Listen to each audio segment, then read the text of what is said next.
Сайн мэцхан үзэгчдээ 7 өнөө бүрийн баасан нэм гарагт үзэгч та бүхэнд хүрдэг эрүүл мэнд эрхэм байна нэвтрүүлгийн цаашин дугаар эхлэхэд бэлэн болоод байна. За өмнөх дугаартаа бид хотоодны хавдар болон гэмтэл согс судлалын үндэсний төвийн үений дурангийн хагалгааг онцлон үзэгч та бүхэндээ хүргэсэн. За энэ удаад бид хөрсний бохирдол сэдвийг онцлоод энэ талаар ярилцахаар студидээ нийгмийн эрүүл мэндийн үндэсний төвийн доктор Батэлгэр доктор ураад байна. Танд өдрийн мэндийг хүргэе. Баярлалаа. Танд ч гэсэн өдрийн мэндийг хүргэе.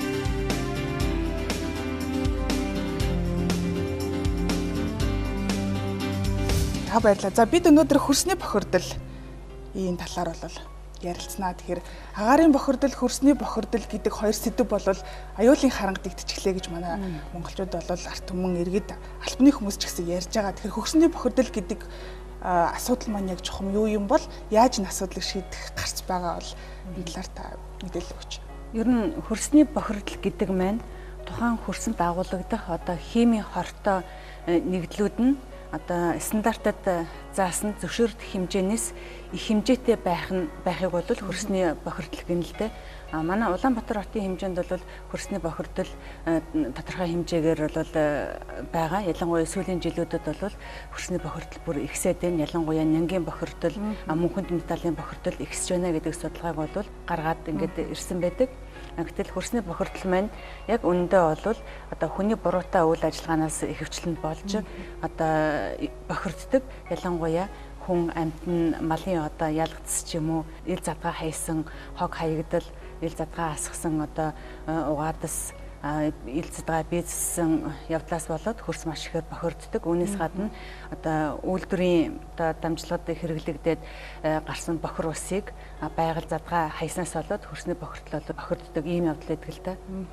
Одоо бол гадаад улаар чинь хаврын улирал ирж эхлэе. Тэгэхээр хөрсний бохирдол бол илүүтэйгээр мэдрэгдэх болов гэж бодож байна. Дулааны улирал ирж байгаатай холбоотойгоор. Дулааны улиралд илүү их одоо хөрсний бохирдол нэмэгдэж гин гэж хүмүүсүүд бол ойлгодог. Гэхдээ ер нь өвлийн улиралд ч гэсэн бол хөрс маань бохирдсан байдаг.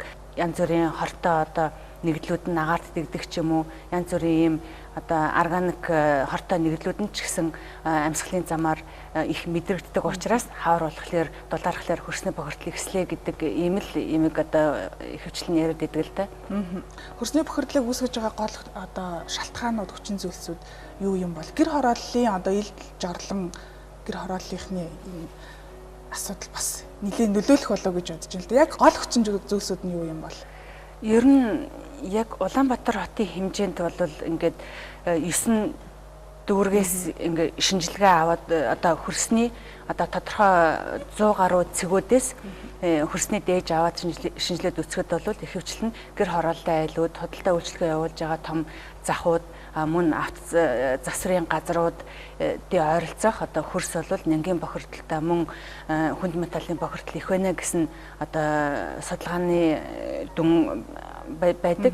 Гэтэл энэ нь болохоор гэр хорооллын айлууд маань үнсээ яа харахгүй гудамжинтай гаргаад асгаад тэнд мөн угаацаа гаргаж асгадаг. Үүнээс гадна одоо нөхөн жорлонгууд болвол тухайн айлынхаа хашаан доторх одоо ойр орчмын хөрсийг ихээр бол бохирдуулдаг. Гэтэл энэ нөхөн жорлонгоос болж байгаа хөрсний бохирдолт нь ямар гүнд одоо бохирдолтой байна вэ гэдэг судалгаа хийгээд үзэхэд одоо жорлонгоос доошоо нэг 5-6 метрийн гүнд хүртэл одоо хөрсөн нянгийн бохирдолтой байна гэсэн судалгаа бол хийгдсэн байдаг. Гэтэл энэ маань тэр тухайн айлууд хашаан дотроо одоо янз бүрийн хүнсний ногоо тариалдаг ч юм уу, жимс тариалаад эсвэл хашаан дотроо ингээд худаг гаргаад тэр худагныхаа уснаас ундаалж байгаа тохиолдолд өнөө жорлонгоос шалтгааллах нянгийн бохирдол маань унтны усаар нь дамжаад одоо хүнд халдварт өвчин үүсэх одоо их үүсвэрийг бий болгодог. Ингэснээрээ ер нь хүний эрүүл мэндэд бас сөргөөр нөлөөлөх аюултай л да. Гэр хорооллыг дахин төлөвлөлтөнд оруулаад орон сууцжуулбал хөрсний бохирдол хэдэн хувиар буурах боломжтой бол? Ер нь хамгийн гол одоо шийдэх асуудал гэх юм бол үнэхээр гэр хорооллыг бол орон сууцжуулах, барилгажуулах ажил байгаа юм л та. Гэхдээ ингэснээрээ бид нар бол зөвхөн хөрсний бохирдлыг бууруулж байгаа юм биш. Өнөө бохирдсон хөрсийг бид нар цэвэршүүлэх хэрэгтэй байдаг. Гэр хорооллын айлуудаа бид нар дахин төлөвлөлтөнд оруулаад барилгажуулсан ч байлиг гэсэн ойр орчимд нь одоо ногоон байгууламж барихын тулд эрүүл хөрсөнд одоо яа харахгүй тэр зүлэг ногоо суулгадаг ч юм уу модоо тарих шаардлагатай байдаг. Тэгэл гэр хорооллын айлын энэ нөхөн жорлонгоос үүдэлтэй нянгийн бохирдол бохирдлыг бол бид нар ямар ч хэсэг ихлэ талдаргуйжуулах хэрэгтэй. Ингэсний дараа бол бид нар одоо янз бүрийн ийм хими одоо холоорын нэгдэл агуулсан ийм бодисуудыг бол хэрэглээд өнөө гидсний бүлгийн эмгэг төрөгч нянгуудыг устгадаг боловч ингэхийнхээ хэрээр тэр хөрсөнд байгаа бусад одоо ашигтай нянгуудыг бол устгах явдал байдаг. Ингэснээрээ хөрсний одоо тэр экологийн тэнцвэртэй байдал нь алдагдаад хөрсөнд байх ёстой байглаасаа байдаг одоо ийм одоо ашигтай нянгуудыг устгаснаар нөхөн сэргээгдэх хугацаа нь их удаан байдаг. Гэвч өөрөө ингэж хөрс маань цэвэрших процесс явагдаад нөхөн сэргээгддэг боловч үржил шимээ алдсан энэ хөрс бол эргээд 1 см зузаантай одоо үржил шимтэй хөрс бүрэлдэн тогтохын тулд 150-аас одоо 300 жилийг шаарддаг ч юм уу. Үүнийг бол судлаач тогтоосон байдаг учраас хөрсийн одоо халдваргүйжүүлэхээс гадна нөхөн сэргээж үржил шимийг сайжруулах ийм арга хэмжээг авах хэрэгтэй. Ингэснээр бид хөрсний бохирдлыг бууруулахад одоо их одоо чухал ач холбогдолтой л та. Саяхан миний авсан мэдээлэлээр Улаанбаатар хотод амьдарч байгаа нэг хүнд 3-аас 4 квадрат метр ногоон талбай ноогдож байна. За энэ нь бусад одоо хөгжилтэй орнуудтай харьцуулахад бол 3-аас 4 дахин бага хэмжээ гэж сонсч ирсэн. Тэгэхээр ногоон байгууламжийг ер нь яаж нэмэгдүүлэх боломжтой болоод ер нь 100% хүн болох ногоон байгууламжинд амьдрах сэтгэл хангалуун амьдрах. Ер нь ногоон байгууламжийг одоо хэмжээгээр бид нэр ингэж байгуулж чадсанараа агаарын бохирдлыг бууруулахад маш чухал ач холбогдолтой. Ер нь агаар ус гэдэг энэ юм маань эдний одоо уг их үндэс нь бол хөрс байдаг. Хөрс бохирдолтой байгаа тохиолдолд бол өнөө хаврын улиралд манай орны одоо уур амьсгалын онцлогоос болоод салхи шуурга их дэгддэг. Гэтэл энэ бохирдсон хөрсөнд байгаа хортлоо нэгдлүүд маань тоосонцор хэлбэрээр амьсгалын замаар хүний эрүүл мэндэд одоо сөргөөр нөлөөлж амьсгалын замын эрэхтэнд одоо цочрох ч юм уу харшил үүсэх нөхцөлийг нь бүрдүүлж идэг. Гэтэл хөрс бас бохир байснараа одоо гүний усанд нөлөөлөх магадлал өндөр. Гүний ус одоо бохирдсанараа бол бид эргээд ундны усаараа одоо янз бүрийн хортой нэгдлүүдийг одоо хэрэглэх ч юм уу гэснээрээ эрүүл мэндэд бас сөргөөр нөлөөлөх явдал байна л та. Ялангуяа гэр хорооллын айлуудын одоо өвлөө улирлын шатаас нь нүүрснээс гарч байгаа үнсийг гүний худгийн ойролцоо ингэж булсан тохиолдолд болвол тэр үнснээс шалтгаалаад гүний ус маань бохирдох одоо магадлал нь 50% байна гэдэг ийм судалгааг ер нь бол гадаадын судлаачид бол хийсэн байдаг. Хөрсний бохирдлыг хотын нэгтршилтэй би шууд холбоотой болов гэж ойлгоод байна л да. Улаанбаатар хотод бол хөрсний бохирдол хэмжээгээр байгаа. Бусад аймаг хөдөө орон нутгуудад ер нь хөрсний бохирдол ямар түвшинд байгаа вэ? Ер нь хөрсний бохирдол маань яах аргагүй хотчлолтой холбоотой л да. Гэхдээ зөвхөн Улаанбаатар хотод бас нэг юм хөрсний бохирдол их байгаа юм биш. Ер нь ингээд аймагуудын эрүүл мэндийн газрын одоо мэргэжилтнүүдийн ярьж байгаагаар бол аймгийн төвөдч гэсэн бас ялгаа авахгүй барилга байгууламж их баригдаж байгаа. Үүний зэрэгцээгээр ер нь одоо гэр хорооллынх нь айлууд бол ялгаа авахгүй л нөхөн жорлонтой тэгээд бас л ил задгаа бие засах явдал нь байдаг. Ингээд ер нь хот хөдөөгөө хөрсний бохирдол ялангуяа аймгийн төвөдөр бол нэлээд байх шиг байдгийн. Хөдөө орон нутгийг одоо Улаанбаатар хотын хувьд ингээд харьцуулаад үзэхэд бол хөрсөнд дэх одоо хүнд металлын агуулмж нь ялангуяа Улаанбаатар хотод харт тулганы одоо агуулмж хөрсөнд ихсэх явдал нь тухайн одоо энэ Улаанбаатар хотод амьдарч байгаа хүүхдийн цуснд харт тулганы одоо агуулмж ихсэхтэй тодорхой хэмжээгээр нөлөөтэй байна гэсэн судалгаас хийгдэж исэн. Гэтэл үүнийг одоо хөдөө орон нутагт амьдарч байгаа хүүхдүүдийн одоо цуснд харт тулганы агуулмжтай ингээ харьцуулаад үзэхэд бол яг орон нутагт амьдарч байгаа хүүхдүүдийн цуснд харт тулганы агуулмж нь Улаанбаатар хотод амьдарч байгаа хүүхдүүдийн цуснд харт тулганы агуулмжаас харьцангуй бага байна гэсэн ийм судалгаа бол хийгдэж исэн л дээ. Цуснд харт тулганы агуулмж ихсгээр ямар сөрөг нөлөө хүүхдэд гарах вэ? Тухайн хүүхдийн одоо сэтгэн бодох чадварт сөргөөр нөлөөлнө, одоо ой тогтоолтод муугаар нөлөөлнө, мөн цусны эргэлтэд сөргөөр нөлөөлөхөөс гадна ер нь бага насндаа одоо харт тулганы хордлогод ингэж өртөжсэн харт тулганы бохирдолд өртөжсэн хүүхэд бол тухайн хүүхдийн биеинд шингэж орсон харт тулга цусаар нь дамжаад одоо ясанд хуримтлагдж харагдах одоо тал байдаг. Ингэснээрээ ясанд нь одоо 20 гаруй жил ч юм уу удаан хугацаагаар ингэж хуримтлагдаж байж байгаад хүүхэд одоо бэлгийн божилтод явагдаад одоо ялангуяа эмэгтэй хүүхдийн хувьд ингээд жирэмслэх үед нь ясанд хоримтлагдаж байсан хар тугалга нь цусаар дамжаад эргээд урагт нөлөөлөх ийм сөрөг нөлөөтэй байдаг. Ингэснээр одоо ургийн гажигтай ч юм уу иймэрхүү дотоод төрөлтч бий болох ч юм уу ийм сөрөг нөлөө үзүүлдэг л дээ. Хөрсний бохирдлоос ер нь урьдчилан сэргийлэх гэдэг юм уу? Хувь хүн өөрийнхөө эрүүл мэндэд анхаарад энэ хөрсний бохирдлоос урьдчилан сэргийлэх ямар арга байдаг юм бол одоо маск зүүхэл арга байгаа л уу гэж би хувьдаа бодоод байна. Нэгэнт л хэрвээ хөрс маань одоо ингээд бохирдсон гэтэл өнөө хөрс маань ингээл салхинд одоо тоосонцор хэлбрээр бидний амьсгалын зам эрэхтэнд ингэж нөлөөлөд байгаа тохиолдолд бол бид нар яа харахгүй одоо маск зөхөөсөр арга байхгүй тэр бохир хөрстэй харьцахгүй байх хэрэгтэй. Үнэхээр тэр хөрс маань ингээд тодорхой хэмжээгээр бохирдсон. Ялангуяа зуны улиралд бол одоо хэмжээний аадар бороо ингээл орсон тохиолдолд бол гэр хорооллын айлуудын нөхөн жорлон маань угаацсан нөх маань ингээ халиалт ойр орчмынхаа одоо газрыг бохирдуулдаг. Ингэсэн тохиолдолд бол тухайн хөрсөн дээр янз бүрийн одоо хүнсний зүйл ногоо тариалж түүнийг хэрэглэхгүй байх хэрэгтэй л дээ. Ер нь хөрсний үржилшин бас ингэж муудаж хөрсний бохирдол ихснээрээ болвол өнөө хөрсөн дээр ургаж байгаа одоо ургам нөгөө луун байцаач байд юм уу энэ хүнсний ногоонуудын одоо тэдгээр ногоонд агуулгадах шимт хижээлтэй одоо микро макро элементүүд маань тодорхой хэмжээгээр буурсан байгаад идэг. Ягаад гэвэл хөрс маань ямар ч үржил шимгүй байгаа тохиолдолд бол шилжих юм бол одоо байцаа гэхтэл бол байцаанд кальц, магний ч юм уу хүнд одоо хэрэгцээтэй маш их тийм бичил элементүүд байдаг. Гэтэл энэ одоо үржил шим багтаа ийм бохирдсон хөрсөн дээр ургасан одоо байцаанд бол энэ байх ёстой хэмжээнээс өнөө кальц магний хэмжээ маань 2-5 дахин бага байх жишээний ч юм уу. Ингэснээрээ бид нар бол нөгөө хоол тэжээлээрээ хүнсний ногоо жимсээрээ авах ёстой тэр бичил элементүүдийг авч чадахгүй байх сул тал байна.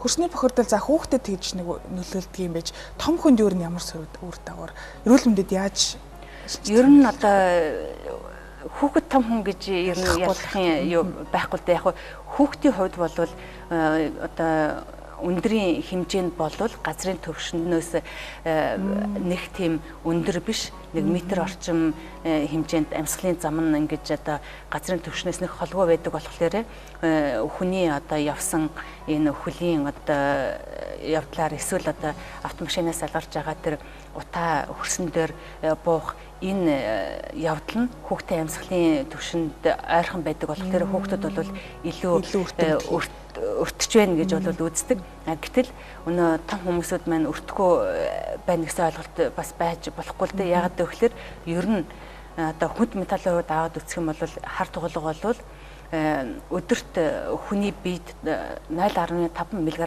хар тугалга ямар нэгэн байдлаар одоо хоол хүнсээр дамжаад ч юм уу эсвэл амьсгалын замаар арьсаар ингэж дамжиж хүний биед нэвтэрч ордог гэж байгаа юм. Гэтэл энэ маань одоо бидний амьдарч байгаа орчин өнөө агаар хөрстэй шууд холбоотой. Гэтэл хөрс маань хамгийн гол нь агаар усныхаа их үндэс нь болж өгөөд идэг.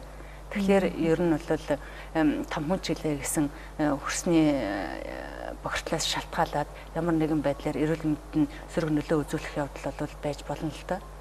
Төрийн зочин маань бас хэлсэн энэ хөрсний бохирдол гэдэг асуудал хотжилттой яхах аргагүй холбоотой гэсэн. Тэгэхээр бусад одоо дэлхийн хөгжиж буй орнууд хөрсний бохирдол бол тодорхой хэмжээгээр байгаа. Энэ асуудлыг яаж шийдэж байгаа бол манай Монгол улс Улаанбаатар хот нийслэл хот маань энэ хөрсний бохирдлыг бууруулах тал дээр ямар арга хэмжээ авч ажиллаж байгаа юм бол? Ер нь хөгжингүй орнуудад бол хөрсний бохирдлыг бууруулах чиглэлээр бол маш олон төрлийн ийм технологиг бол нэвтрүүлсэн байдаг. Ялангуяа хүнд металлын бохирдлыг бол бууруулах маш олон янзын арга байдаг. Химийн аргаар ч юм уу, биологийн аргаар ч юм уу, эсвэл бүр байгаль орчинд илүү ээлтэй хамгийн одоо бага зардлаар хамгийн их одоо талбайг цэвэршүүлэх боломжтой ийм аргаар одоо хөрсийг эрүүлжүүлсэн ийм туршлагууд бол маш их байдаг. Ялангуяа Америкийн нэгдсэн улс ч юм уу, Канадад бол фундаменталаар бохирдсон хөрсийг маш их том талбай газрыг бол ердөөсөө 1 жилийн дотор бол эрүүлжүүлсэн ийм туршлагууд бол их байдаг. Үүнээс гадна яг хүнд металлын бохирдол гэхээр тэнд чинь маш олон төрлийн элементүүд байгаа. Гэтэл энэ элемент болгон маань одоо тодорхой хэмжээгээр одоо өөрийн шинж чанартай учраас түүнд нь одоо таарсан өнөө хөрсийг бохирдуулаад байгаа ямар элемент байгаа юм, ямар одоо хөрстэй газрын тэр хөрснийх нь онцлогоос нь болоод мөн бохирдуулаад байгаа тэр бохирдуулагч маань хэр их бохирдуулсан байгаа эднээсээ шалтгаалаад тэгээд өнөө хөрс маань өөрийн гэсэн одоо чийг одоо агаар усыг бас шаарддаг. Энэ болгоноос нь шалтгаалаад бол хөрсийг цэвэршүүлэх ийм технологи бол өөр байдаг л та. Энэ бол дэлхийн бусад орнуудад бол нэвтэрсэн ийм одоо хэрэглэж болохоор одоо технологи л та. Манай хотын нийслэл хотын хувьд ямар? Нийслэл хотын хувьд бол ер нь хөрсний бохирдлыг бууруулах чиглэлээр одоо нэнгийн бохирдлыг нь бууруулах чиглэлээр ч юм уу эсвэл яг хүнд металлын бохирдлыг нь бууруулах чиглэлээр судалгаа шинжилгээний ажлыг бол лабораторийн төвшөнд ингэж судалж шинжилсэн олон газрууд байх шиг байдгийг. Гэхдээ энэ маань яг практикт ингээд нэвтрүүлэх гэхлээр өнөө л судалгаа шинжилгээний байгууллага учраас санхүүгийн асуудал их хүндрэлтэй болдог. Тэгэхээр санхүүгийн асуудал шийдэгдсэн тохиолдолд бол ямар бохирдуулагч нь хаана ямар талбайг та ингэж бохирдуулаад байгаа юм. Тэгээ түүнийг хэрхэн яаж бууруулах вэ гэдгийг бол одоо ерөнхийдөө туршилт маягаар ингээд үзүүлэх хийгээд яах эрдэмтэд судлаачд бол манай Монголд бол байдаг л та. Хөрсний бохирдолд одоо нөлөөлж байгаа гадны хүчин зүйлүүд бол зөндөө байгаа. За нэг бохирдуулагч зүйл нь бол хувь хүн өөрөө юм болов уу гэж бодож. Хувь хүний хотын соёл гэж нэг юм бас хэлэх болов. Тий, хотын соёл. Хувь хүнийхээ хувьд ер нь ганц гэр хорооллын айлууд болвол нөхөн жорлонгоосоо болоод угаацаа асгаад, үнсээ асгаад байгаас болоод хөрс бохирд чинь гэд яриад тахлаар өнөө тэднэрт маань бас жоохон хэцүү шүү дээ. Тийм болохоор хотын төвөрч ирсэн хөрсний бохирдлууд их байдаг. Ялангуяа энэ орон сууцны айлуудын хогийн бөөнхрүүд бол ердөөсөө хатуу хүчилттай тийм газар байлаа ч гэсэн тодорхой хэмжээгээр тэр ойр орчмынхаа хүрээлэн байгаа орчныг бол бохирдуулсаар байдаг. Энэ хог хаяглаас болоод бол мөн ялгаа авахгүй янз бүрийн байдлаар халдварт өвчин бол дамжих их үүсвэр нь л энэ хог хаягдал байдаг. Үүнээс гадна ердөөсөө автобусны буудлын зогсоолч гэдэг юм уу нэг байшингийн болон тохой орчмоор ялангуяа одоо ингээд зуны улирал болж байгаа энэ улиралд тэгээд жоохон бороо орсон ийм нөхцөлд бол ерөнхийдөө хүмүүсүүд өөрсдөө ил задгаа бийцсэн нэг соёлгүй байдлаасаа болоод өнөө тэр янз бүрийн амон үнэртсэн ийм байдал бол их ажиглагддаг л да. Тэгэхээр ер нь иргэн хүнийхээ хувьд бид нар чинь бүгдээрээ л хуулийн хүрээнд амьдарч хуулийн хүрээнд ажил үргээ гүйцэтгэж байгаа хүмүүсүүд Монгол улсынхаа одоо хуулинд заасны дагуу ялангуяа хог хаяглалын тухай хуулинд бол хогийг ил задгаа хаяж болохгүй, мөн хогийг ил задгаа ингэж шатааж болохгүй гэсэн энэ шатаасан хайсан тохиолдолд бол иргэн хүнийг тодорхой хэмжээгээр одоо торгуул ногдуулах ч юм уу тодорхой хэмжээгээр одоо хариуцлага хүлээлгэнэ гэсэн ийм одоо иргэн хүнд зориулсан хуулийнхаа заалтыг иргэд өөрөө сайн биелүүлэх хэрэгтэй. Үүнээс гадна одоо эрүүл ахуйн тухай хуульд ч гэсэн мөн заасан байдаг. Энэ хог хаяглалын тухай хууль, эрүүл ахуйн тухай хуулиуд маань хамгийн сүүлд 2017 онд шинжилсэн найруулгууд нь гарч батлагдсан байгаа. Энэ эрүүл ахуйн тухай хуулинд бол ил задгаа бийцэж болохгүй мөн хөрсөн дээр одоо нус тэр шүлсээ хайж болохгүй, хөрсийг мөн одоо гэрийн тэжээвэр амьтны одоо ялгцаар ингэж бохирдуулж болохгүй гэсэн ийм заалтууд байдаг. Энэ үүнийг бол иргэд өөрсдөө сайн биелүүлж одоо хотын соёлд одоо суралцах хэрэгтэй л гэж боддог л та. За баярлалаа. Тэгэхээр бидний ярилцах хугацаа өндөрлөж байна. Бидний урилгыг хүлээн авч хүрэлцэн ирсэн нийгмийн эрүүл мэндийн үндэсний төвийн доктор Батэлгэрэгчтэй баярлалаа. Таны цаашдаа ажилдаа амжилт хүсье. Баярлалаа. Та бүхэндээс ажлын амжилт хүсье. Эрүүл мэндийн эрхэм баян нэвтрүүлэгтээ хамт үзэх та бүхэнд баярлалаа. Бид энэ удаагийн нэвтрүүлгээрээ хөрсний бохирдол сэдвийг онцлон хэрэгцээтэй мэдээллийг үзэж та бүхэнд хүргэсэн болов уу гэж бодож байна. Тэгэхээр дээрэс нь энэ бол хувь хүний этик, соёлын асуудал. Тийм учраас хүн болгон эргэн бүр байгаль орчноо хайрладаг, хүрээлэн буй орчиндөө соёлтой ханддаг, хотын соёлыг хөвшүүлэн суулгаарай гэж уриалмаараа. Ингээд эрүүл мэндийн эрхэм баян нэвтрүүлгийн манай удаагийн дугаар өндөрлөж байна. Дараагийн дугаараараа бид хэрэгцээтэй өгөөжтэй мэдээлэл хүргэсээр их болно. Нэвтрүүлэгтээ хамт үзэж та бүхэндээ баярлалаа. Баяртай.